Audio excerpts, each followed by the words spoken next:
Avez-vous déjà remarqué que, malgré le fait de toujours faire quelque chose, votre énergie semble s'épuiser sans raison apparente? Comme si quelque chose te vidait lentement chaque jour, mais tu ne savais pas ce que c'était. Sommes-nous vraiment épuisés par nos obligations quotidiennes, ou avons-nous des habitudes invisibles qui épuisent notre vitalité à notre insu? Comment votre vie changerait-elle si vous pouviez découvrir et éradiquer ces voleurs d'énergie, retrouvant ainsi votre tranquillité et votre clarté d'esprit? La réalité est que beaucoup de nos problèmes et pressions mentales proviennent d'habitudes que nous développons sans nous en rendre compte. Le stoïcisme nous dit que la véritable force ne réside pas seulement dans la capacité à surmonter l'adversité, mais aussi dans l'apprentissage de ne pas gaspiller notre énergie sur des choses que nous ne pouvons pas contrôler. Lorsque nous éliminons les comportements nuisibles, nous atteignons un équilibre naturel dans lequel chaque activité est centrée sur ce qui est véritablement important. Avant de parler de ces comportements drainants en énergie et de la manière de les prévenir, j'aimerais vous faire une invitation. Si vous souhaitez élargir vos connaissances et apprendre à utiliser les concepts stoïciens dans votre vie quotidienne, abonnez-vous à la chaîne dès maintenant. De cette façon, vous continuerez à recevoir des contenus qui peuvent changer votre perspective et la manière dont vous interagissez avec le monde. Maintenant, examinons les comportements qui vous épuisent silencieusement et apprenons comment les remplacer par une existence plus large et plus équilibrée. Un excès de soucis. Avez-vous déjà remarqué comment certains problèmes semblent se rejouer dans vos pensées dans un cycle sans fin? Nous planifions chaque aspect de l'avenir, rejouons les erreurs passées et nous obsédons avec des « et si » qui ne se réaliseront peut-être jamais. Mais tous ces efforts mentaux nous profitent-ils vraiment? Considérez ceci. Combien de vos anxiétés de la semaine dernière se sont réalisées? Et, parmi celles qui se sont produites, combien ont été résolues simplement parce que vous vous en étiez préoccupé à l'avance? L'inquiétude excessive est l'un des plus grands drains d'énergie émotionnelle. Cela nous fait nous sentir accablés même avant que quoi que ce soit ne se produise. Épictète nous enseigne un principe important. Ce ne sont pas les choses elles-mêmes qui nous troublent, mais nos opinions à leur sujet. Cela indique que la manière dont nous percevons la réalité est ce qui nous épuise, et non le fait lui-même. La question de tenter de contrôler l'incontrôlable. La plupart de nos préoccupations proviennent d'un désir de contrôler complètement ce qui se passe autour de nous. Nous voulons nous assurer que tout se passe comme prévu, que rien ne va mal, et que nous sommes toujours respectés par les autres. Cependant, presque rien n'est complètement sous notre contrôle. Marc Aurèle nous dit que « vous avez pouvoir sur votre esprit, mais pas sur les événements extérieurs ». Reconnaissez cela et vous gagnerez en force. Cela signifie que, plutôt que de gaspiller de l'énergie à s'inquiéter de ce qui pourrait ou ne pourrait pas arriver, nous devrions concentrer nos efforts sur ce que nous pouvons réellement contrôler. Comment pouvez-vous réduire les inquiétudes inutiles? Demandez-vous, puis-je faire quelque chose à ce sujet maintenant? Si la réponse est oui, alors agissez. Si la réponse est non, l'accepter simplement et passer à autre chose est la meilleure option. 2. Entraînez votre esprit à distinguer les anxiétés bénéfiques de celles inutiles. S'inquiéter de la sécurité d'un projet majeur et prendre des précautions pour assurer une conclusion réussie et bénéfique. Cependant, perdre le sommeil à cause de quelque chose qui s'est déjà produit ou essayer de prévoir tous les résultats futurs possibles est une perte d'énergie. 3.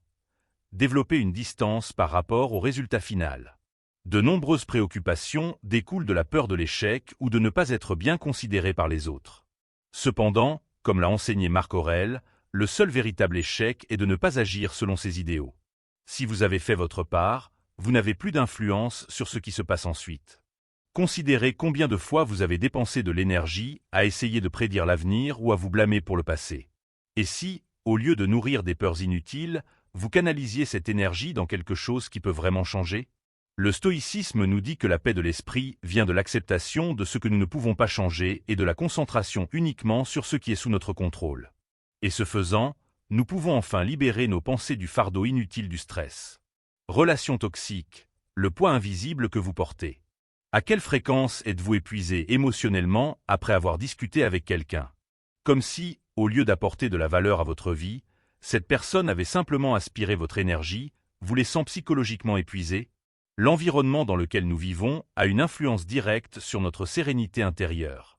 Si vous êtes constamment exposé à la négativité, aux critiques et à la manipulation émotionnelle, votre énergie sera rapidement épuisée sans que vous en ayez conscience. Sénèque nous conseille de choisir judicieusement ceux avec qui vous partagez votre voyage, car le caractère est façonné par la compagnie. Cela indique que les personnes qui nous entourent ont un impact direct sur notre façon de penser et de ressentir. Comment identifiez-vous les relations qui vous drainent de l'énergie? Nous ne réalisons généralement pas que nous sommes coincés dans une boucle de relations toxiques. Nous acceptons souvent certains comportements, en pensant que faire face à des critiques continues, à la manipulation ou à un manque de réciprocité fait partie intégrante de la vie. Cependant, toutes les relations ne valent pas la peine d'être entretenues. Voici quelques indicateurs qu'une relation vous épuise. Des conversations qui se concentrent constamment sur des problèmes, des plaintes et de la négativité. Les gens qui sont toujours critiques, mais jamais soutenants ou encourageants. Les personnes qui ne vous contactent que lorsqu'elles ont besoin de quelque chose, mais qui ne sont jamais accessibles lorsque vous avez besoin d'elles. Des environnements où il y a une rivalité silencieuse, des comparaisons constantes ou des tentatives de vous humilier. Considérez combien de ces connexions vous avez conservées par habitude, par peur de vous séparer, ou simplement pour éviter d'être impoli. Que peut nous enseigner le stoïcisme à ce sujet? Les stoïciens ne prônaient pas l'isolement, mais plutôt la valeur de préserver son énergie émotionnelle. Épictète a un jour déclaré: « Nous ne pouvons pas contrôler le comportement des autres, mais nous pouvons décider comment nous y réagissons. » Cela implique qu'au lieu de couper tout le monde de votre vie, vous devriez apprendre à créer des limites appropriées.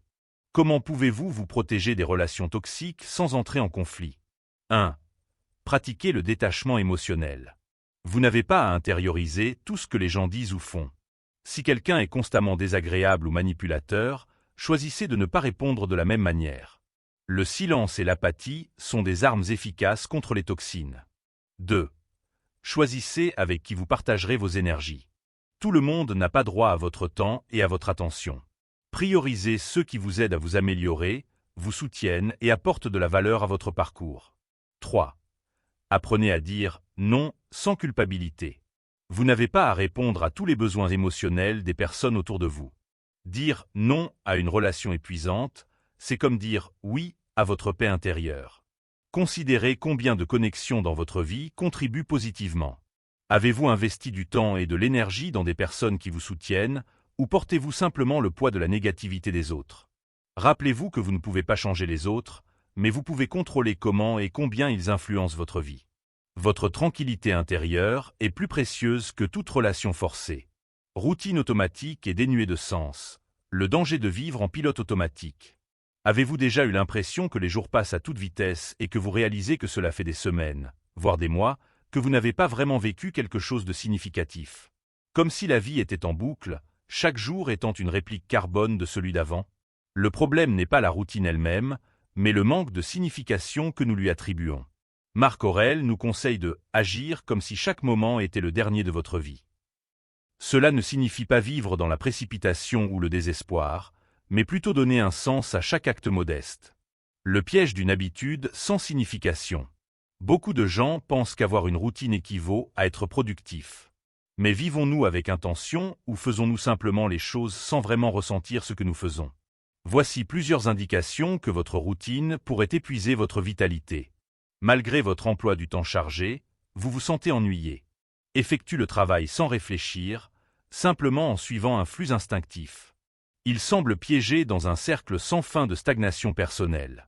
À la fin de la journée, vous êtes fatigué, mais vous n'avez pas l'impression d'avoir accompli quoi que ce soit de substantiel. Comment le stoïcisme pourrait-il nous aider à réinventer nos routines quotidiennes?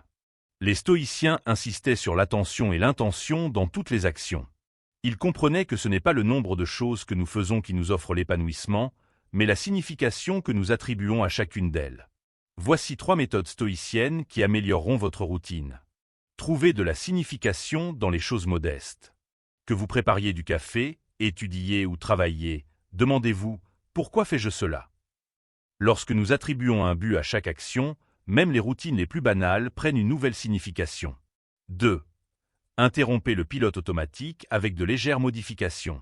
Faites quelque chose de différent chaque jour. Changez votre itinéraire de trajet, essayez une approche différente pour une activité habituelle et examinez vos tendances inconscientes. Cela rompt le schéma de répétition et augmente la prise de conscience de vos activités. 3. Établissez des moments quotidiens d'introspection. À la fin de la journée, demandez-vous « Que ai-je appris aujourd'hui ? Qu'est-ce que j'ai accompli qui a vraiment ajouté de la valeur ? Qu'est-ce qui aurait pu être fait de manière plus consciente ? Maintenant, réfléchissez si vous avez passé vos journées avec intention ou si vous les avez simplement traversées sans les remarquer. Votre routine a-t-elle été un allié ou un cercle vicieux qui épuise votre énergie? La transformation ne consiste pas à tout jeter en l'air, mais à donner du sens à ce qui fait déjà partie de votre routine quotidienne. De petits changements de perspective peuvent transformer radicalement notre façon de vivre chaque instant. Responsabilité excessive. Quand en faire trop devient un fardeau. Avez-vous déjà eu l'impression de porter le monde sur vos épaules? Comme si, peu importe à quel point vous travaillez dur, il y a toujours plus de tâches, d'attentes et de choses à faire. Si vous êtes continuellement surchargé, vous pourriez confondre productivité et fatigue. La civilisation moderne nous a convaincus que le fait d'être continuellement occupé est un signe de succès. Mais les stoïciens nous enseignent quelque chose de différent. Ce n'est pas en faisant plus que vous vivez mieux, mais en faisant l'essentiel avec sagesse. Marc Aurèle. L'idée que nous devons tout gérer. Une abondance de tâches peut épuiser votre vitalité parce que penses-tu qu'il n'y a jamais assez de temps pour tout faire? A des difficultés à dire non, et prend donc plus de responsabilités qu'il ne le devrait. Se sent terrible de ne pas être productif. Il est toujours fatigué, mais jamais satisfait de ses accomplissements. Mais toutes ces responsabilités sont-elles vraiment nécessaires? Ou êtes-vous trop occupé pour savoir que vous n'avez pas à tout faire? Que peut nous enseigner le stoïcisme à ce sujet? Les stoïciens mettaient l'accent sur la discipline et la clarté mentale, mais pas au prix de leur tranquillité personnelle. Épictète a averti. Ne cherchez pas à plaire à tout le monde ni à essayer de tout contrôler. Choisissez où placer votre énergie. Cela suggère que le secret est de mieux performer plutôt que de faire plus. Comment pouvons-nous minimiser cette surcharge sans perdre de vue notre objectif? 1. Priorisez ce qui est vraiment important. Avant de vous inquiéter de quoi que ce soit, demandez-vous, est-ce vraiment nécessaire ou est-ce juste quelque chose auquel je me suis habitué? Tout ne nécessite pas votre attention immédiate. Choisissez vos combats. 2. Apprenez à dire non sans culpabilité. Dire non n'implique pas d'irresponsabilité. Au contraire, cela signifie respecter vos propres limites. Refuser tout ce qui dépasse vos capacités actuelles est un acte intelligent. 3. Laissez tomber la culpabilité de vous détendre. Si vous croyez que vous devez toujours faire quelque chose pour vous sentir utile, rappelez-vous que le repos n'est pas un luxe, c'est une nécessité. Sénèque. Les pauses stratégiques sont essentielles pour maintenir un esprit sain et créatif. Considérez ceci. Combien de vos tâches actuelles ont été réellement choisies par vous? Avez-vous fait plus que vous ne le devriez par peur de paraître incompétent? Rappelez-vous que la productivité réelle est déterminée par la qualité de votre travail plutôt que par la quantité. L'autocritique excessive, c'est quand vous devenez votre propre pire ennemi. Avez-vous déjà remarqué comment vous vous parlez? Si une autre personne vous parlait de la même manière que votre esprit le fait en cas d'erreur, l'accepteriez-vous calmement ou vous éloigneriez-vous de cette personne? Souvent, nous sommes plus durs avec nous-mêmes qu'avec les autres. Nous recherchons la perfection, nous nous punissons pour de petits revers, et nous nous tenons à un standard comme si faire des erreurs était interdit. Mais être si dur avec soi-même ne vous rend pas plus fort. Au contraire, cela vous épuise et tue votre confiance en vous. Sénèque a dit « Aucun homme sage ne se condamne pour avoir fait des erreurs, car il sait que faire des erreurs fait partie du voyage. » Alors, pourquoi voyons-nous nos propres erreurs comme des échecs impardonnables? Le piège de l'autocritique nuisible. L'autocritique n'est pas le problème. Évaluer nos défauts peut nous aider à nous améliorer. Cependant, lorsqu'elle devient excessive, les conséquences sont dévastatrices. Au lieu d'apprendre de vos erreurs, vous restez paralysé par la peur d'échouer à nouveau.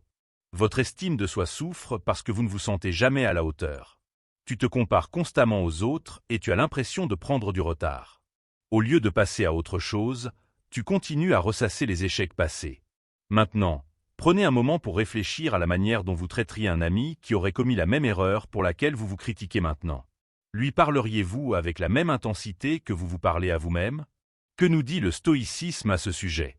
Les stoïciens comprenaient que les erreurs sont inévitables et que l'accent devrait être mis sur l'apprentissage plutôt que sur l'autopunition. Épictète nous avertit que l'erreur elle-même ne nous détruit pas, mais la manière dont nous y réagissons peut nous détruire. Cela suggère que la solution consiste à changer notre manière de faire face aux échecs plutôt qu'à les prévenir. Comment pouvez-vous réduire l'autocritique et transformer vos échecs en opportunités de croissance? 1. Arrêtez de considérer les erreurs comme inacceptables. Chaque erreur est une occasion d'apprendre. Considérez la question suivante. Que puis-je tirer de cette expérience pour me rendre plus fort? 2. Examinez vos pensées et remettez-les en question. Quand votre esprit commence à vous blâmer pour quoi que ce soit, demandez-vous, est-ce vraiment vrai ou est-ce juste une exagération de ma autocritique? Nous nous traitons souvent durement, ce qui est absurde. 3. Utilisez la même quantité de compassion que vous auriez avec un ami. Si vous ne traiteriez pas brutalement quelqu'un d'autre pour une petite erreur, pourquoi le feriez-vous avec vous-même? Soyez juste envers vous-même. La critique n'est valable que si elle est constructive. Maintenant, réfléchissez si vous avez été votre plus grand allié ou votre plus grand adversaire. Apprends-tu de tes erreurs ou te punis-tu simplement pour elles? Rappelez-vous que vous critiquer ne vous fait pas avancer. C'est plutôt apprendre de vos erreurs qui le fait. Manque de repos et de récupération. Le corps peut s'arrêter, mais l'esprit ne s'arrête jamais. Avez-vous déjà ressenti de la fatigue même après une nuit de sommeil complète? Comme si votre esprit était constamment actif, sans jamais avoir un véritable moment de repos? Le problème n'est pas seulement la durée de votre sommeil, mais aussi la qualité de votre sommeil. Beaucoup de gens sont toujours épuisés parce que leurs pensées ne se calment jamais. Et sans repos adéquat, la vitalité s'épuise progressivement, vous laissant vous sentir absolument inutile. Marc Aurèle nous a appris que l'âme se renforce lorsque le corps reçoit le repos nécessaire. Cependant, dans une culture qui valorise le travail, à quelle fréquence nous sentons-nous mal de simplement nous arrêter? L'erreur de penser que se reposer est une perte de temps. Beaucoup de gens croient que se reposer est un luxe ou un signe de faiblesse, mais la réalité est que personne ne peut travailler à des niveaux élevés sans pause. Un manque de repos approprié conduit à la concentration est difficile et les niveaux d'anxiété augmentent. Irritabilité et fatigue émotionnelle. La productivité a diminué et il y a un sentiment de stagnation. Un cycle de fatigue dans lequel aucun repos ne semble suffire. Considérez combien de fois vous avez ignoré les signaux de repos de votre corps. Combien de fois vous êtes-vous poussé jusqu'à être absolument épuisé? Que nous dit le stoïcisme à ce sujet? Les stoïciens comprenaient la nécessité de maintenir un équilibre entre l'action et la récupération. Sénèque a un jour remarqué, celui qui travaille sans repos n'est pas fort, mais plutôt imprudent. Cela indique que si vous ne mettez pas l'accent sur des pauses stratégiques, votre corps finira par vous obliger à vous arrêter. Comment pouvez-vous récupérer de l'énergie de manière intelligente? 1. Réservez des périodes de calme et de réflexion. Le repos n'est pas seulement physique. L'esprit a également besoin d'espace pour respirer. Essayez de consacrer du temps sans stimulation externe pour simplement être avec vous-même. 2. Apprenez à faire la différence entre un véritable repos et des distractions. Passer des heures à naviguer sur votre téléphone ou à regarder des vidéos aléatoires peut sembler reposant, mais cela ne procure que rarement une véritable détente. Considérez la question suivante. Est-ce que cela m'aide à me ressourcer ou est-ce que cela occupe simplement mon esprit? 3. Comprenez que se reposer n'est pas une perte de temps, c'est se préparer à donner le meilleur de soi-même. Les grands esprits ont toujours souligné l'importance des pauses stratégiques. Le truc, c'est de ne pas travailler sans relâche, mais de savoir quand s'arrêter et revenir plus fort. Maintenant, réfléchissez à savoir si votre sommeil était suffisant ou simplement une pause temporaire. Pourrait-il être que votre fatigue provienne d'un manque de véritables moments de repos? N'oubliez pas que l'objectif est de bien se reposer plutôt que de dormir plus. Manque de soins personnels, quand vous vivez pour les autres et oubliez de vous occuper de vous-même. Avez-vous déjà pensé que peu importe combien vous essayez, il n'y a jamais assez de temps pour prendre soin de vous? Comme si votre vie était constamment axée sur la satisfaction des attentes extérieures, travail, famille, amis et devoirs, plutôt que sur ce qui vous rend vraiment heureux? Le fait est que beaucoup de gens se perdent en essayant d'être tout pour tout le monde tout en n'étant rien pour eux-mêmes. Et cela a un coût élevé. La fatigue émotionnelle, l'insatisfaction silencieuse et, finalement, la perte de sa propre identité. Sénèque nous conseille, consacre du temps à toi-même, car la vie s'épuise dans les distractions. Mais combien de fois négligeons-nous ce conseil, mettant toutes les autres responsabilités avant notre propre bien-être? Pourquoi nous mettons-nous continuellement en dernier? Parce que nous apprenons que prendre soin de soi est égoïste. Nous souhaitons éviter les confrontations tout en répondant aux attentes des autres. Nous pensons que nous aurons le temps plus tard, mais ce plus tard n'arrive jamais. La difficulté est que négliger ses propres besoins conduit à une instabilité émotionnelle, à l'irritabilité et à une distance croissante de soi-même. À long terme, cela peut mener à l'amertume et à un sentiment de vide, comme si votre vie ne vous appartenait pas vraiment. Prenez une minute pour réfléchir. Combien de fois avez-vous dit « oui » à quelque chose que vous ne vouliez pas faire simplement pour faire plaisir? Combien de fois avez-vous ignoré vos propres désirs pour éviter de vous sentir coupable ou jugé? Que nous dit le stoïcisme à ce sujet? Les stoïciens soutenaient que personne ne peut avoir le contrôle sur sa vie tant qu'il ne comprend pas comment créer des limites. Épictète nous a enseigné que, si vous ne choisissez pas comment passer votre temps, quelqu'un d'autre le fera pour vous. Cela suggère que si vous ne vous priorisez pas, le monde ne s'occupera pas de vous. Comment pouvez-vous retrouver du temps et de l'espace? 1. Planifiez des moments pour vous-même comme s'ils étaient des rendez-vous importants. Si vous ne prenez pas de temps pour vous, d'autres responsabilités prendront le relais. Réservez ces moments et prenez-les au sérieux. 2. Apprenez à dire non sans culpabilité. Dire non à quelque chose qui épuise votre vitalité, c'est comme dire oui à votre tranquillité d'esprit. Vous n'avez pas besoin de défendre tous vos refus, votre bien-être suffit. 3. Redécouvrez ce qui vous fait vous sentir merveilleux. Nous nous éloignons si souvent de nous-mêmes que nous perdons de vue ce que nous aimons réellement faire. Demandez-vous, qu'est-ce qui me procure du plaisir et du repos? Cela pourrait être lire, pratiquer un hobby, méditer, ou simplement rester silencieux. La chose la plus essentielle est d'avoir un espace dédié pour vous-même. Maintenant, réfléchissez si vous avez été le protagoniste de votre vie ou un acteur secondaire dans l'histoire des autres. Votre tranquillité dépend des décisions que vous prenez aujourd'hui. Et se choisir soi-même n'est pas de l'égoïsme, c'est une question de survie. Résistance à la réalité, la fatigue de combattre l'inévitable. Combien de fois vous êtes-vous senti frustré parce que les choses ne se sont pas déroulées comme prévu? Comme si la vie te mettait toujours au défi, te mettant des obstacles sur le chemin quand tu avais besoin d'un chemin dégagé? Le fait est que nous dépensons une quantité énorme d'énergie à lutter contre quelque chose qui ne peut pas être changé. Nous rejetons ce qui s'est déjà produit, nous protestons contre ce que nous ne pouvons pas contrôler, et à la fin, nous nous sentons fatigués sans avoir fait de progrès. Épictète nous enseigne que le désir que les choses soient différentes de ce qu'elles sont est la racine de la souffrance. Cela indique que plus nous nous efforçons de contrôler l'incontrôlable, plus nous nous épuisons émotionnellement. Le cycle de résistance à la vérité. Vous insistez pour que les choses soient différentes. Ils se fâchent parce qu'ils ne changent pas. Gaspillez de l'énergie mentale à se souvenir du passé ou à tenter d'anticiper l'avenir. Ils s'épuisent émotionnellement, incapables de passer à autre chose. Considérez ceci. Combien de fois avez-vous perdu du temps et de l'énergie à vous concentrer sur quelque chose qui s'est déjà produit ou à vous inquiéter de quelque chose qui n'est pas encore arrivé? Que nous dit le stoïcisme à ce sujet? Les stoïciens pensaient que l'acceptation était l'un des moyens les plus rapides d'atteindre la sérénité mentale. L'acceptation n'implique pas la passivité ou la résignation, mais plutôt la redirection de l'énergie loin de ce qui ne peut être modifié et vers ce qui peut l'être. Marc Aurèle a un jour déclaré « Accueille tout ce qui arrive, car même les défis font partie de l'ordre naturel de l'univers. » Quand vous cessez de vous opposer à ce qui existe déjà, vous faites de la place pour agir de la manière la plus sensée. Comment arrêter de rejeter ce qui ne peut pas être changé? 1. Concentrez-vous sur ce qui est à votre portée. Avant de vous frustrer, demandez-vous « Est-ce sous mon contrôle ?»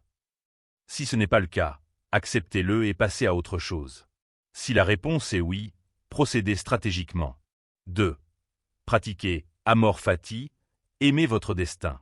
Cette idée stoïque consiste à voir chaque situation de la vie comme une opportunité de progrès personnel. Au lieu de râler sur ce qui s'est passé, demandez-vous « Comment puis-je utiliser cela pour devenir plus fort ?» 3. Entraînez votre esprit à s'adapter, pas à s'opposer. Plus vous embrassez la réalité tôt, plus vous pouvez découvrir des réponses rapidement. L'énergie qui était auparavant utilisée à se lamenter peut maintenant être employée pour transformer les obstacles en possibilités. Considérez à quelle fréquence votre fatigue provient de votre refus d'accepter les défis, plutôt que des problèmes eux-mêmes. Contre quoi pouvez-vous cesser de lutter aujourd'hui pour vivre plus librement? Accepter la vérité n'est pas un signe de faiblesse. Au contraire, cela démontre une intelligence émotionnelle. Choisir ou investir votre énergie. La vie nous met toujours à l'épreuve, mais la véritable fatigue ne provient pas seulement des difficultés que nous rencontrons, mais aussi de la manière dont nous y répondons. Beaucoup de notre usure émotionnelle est auto-infligée, causée par des pratiques qui épuisent notre vitalité à notre insu. Les stoïciens nous ont appris que ce n'est pas l'environnement qui nous épuise, mais notre résistance à ce qui ne peut être changé, notre manque de limites et notre tendance à nous inquiéter pour des choses futiles. Nous avons découvert que des anxiétés excessives, des relations toxiques une autocritique nuisible, des routines sans signification et un manque de repos ne sont que quelques-unes des pièges qui nous maintiennent englués dans la fatigue mentale. Maintenant, la question principale est « que vas-tu faire de ces informations ?» Connaître ces principes ne suffit pas. Ce qui compte, c'est que vous les mettiez en pratique dès maintenant. Épictète nous rappelle que la liberté n'est pas de changer le monde, mais de se changer soi-même. De petits changements de mentalité peuvent affecter votre vie de manière que vous n'auriez jamais imaginée. Si cette contemplation a résonné en vous et que vous souhaitez en savoir plus sur la façon d'améliorer votre esprit et de protéger votre énergie, abonnez-vous à la chaîne dès maintenant. De cette façon, vous continuerez à recevoir des articles qui vous aideront à développer une attitude plus forte et plus résiliente. Avant de partir, jetez un œil aux autres films accessibles. Vous pouvez être à un pas de transformer radicalement votre perspective sur la vie. À la prochaine vidéo.